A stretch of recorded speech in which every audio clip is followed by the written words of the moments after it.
All right, so this video is going to mostly focus on Bitcoin as a technology and as a network. Previously, we talked about distributed ledger technologies, we talked about blockchains, we talked about what cryptocurrencies were, but now it's time to get into Bitcoin specifically and the benefits of Bitcoin, as well as some of the components that make Bitcoin special. So, to get started, Bitcoin is a cryptocurrency that operates as a distributed public ledger.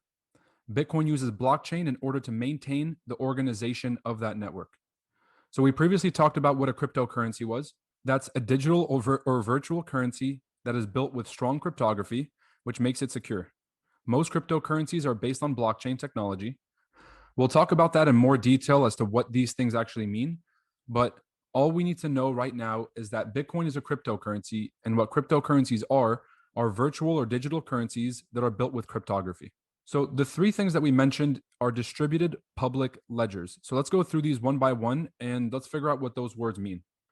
Distributed in terms of Bitcoin means that the network of computers that maintain the system are spread geographically, which means right now, if a fire broke out in, let's say, a data facility, then a lot of that data would get messed up and it would prevent a lot of the people that use that data from conducting their actual activities. What a distributed system does is it splits the network into different places geographically so that it's more protected against the central point of failure.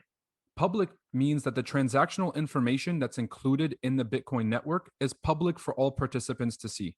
And what a ledger is, it's a collection of financial accounts or transactions.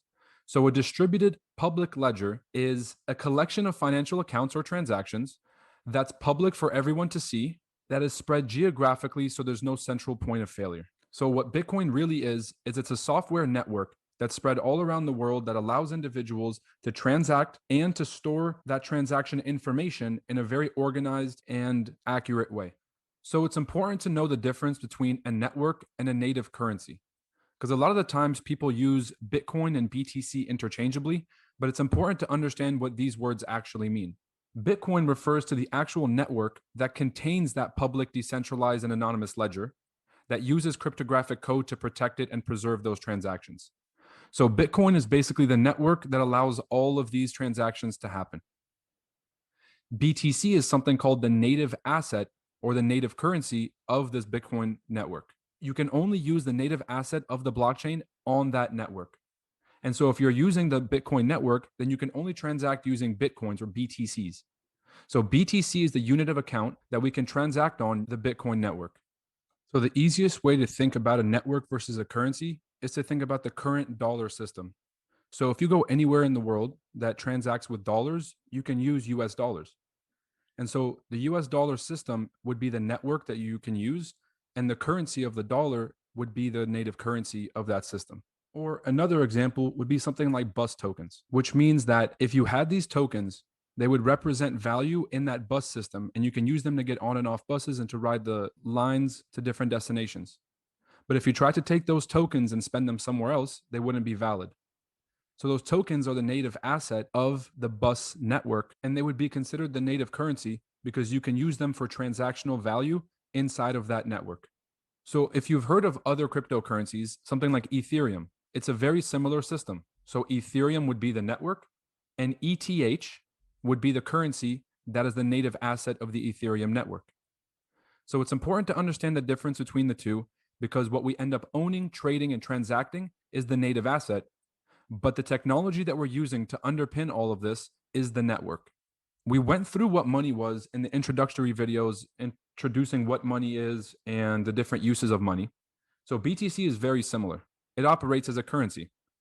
So currencies have three main facets to them. Currencies can be a medium of exchange, they can be a storehold of wealth, or they can be a unit of account. And what those three things mean is that a medium of exchange means that Bitcoin can be used as a transactional medium for financial transactions, which means that I can use Bitcoin to buy things that I could normally use dollars for. Right now, the most heavily transacted medium of exchange is the US dollar. Over 70% of global transactions are settled in dollars, and so the dollar can be considered a medium of exchange. Bitcoin is just another digital medium of exchange. Bitcoin is also perceived to be a store of wealth. And so what we call it is a speculative store of wealth or a speculative store of value, which means we don't actually have proof as to whether or not it's going to preserve wealth over time, but we think it will based on the unique characteristics that it has. So to understand a store of wealth, imagine when we used to transact in the barter system. Fish, for example, that we used to trade were not a good store of wealth because the longer that you left fish laying around, the more likely it is the fish went bad and we wouldn't be able to hold value using that fish.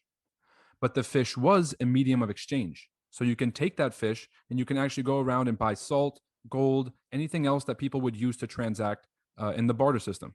So some things are a medium of exchange, but they're not a store of wealth. And that's what's very important to understand about Bitcoin and about some cryptocurrencies. BTC is a medium of exchange, store of wealth, and the last bit is a unit of account.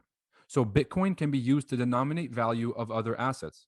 And all that means is I can take anything and say, this costs 3 Bitcoins.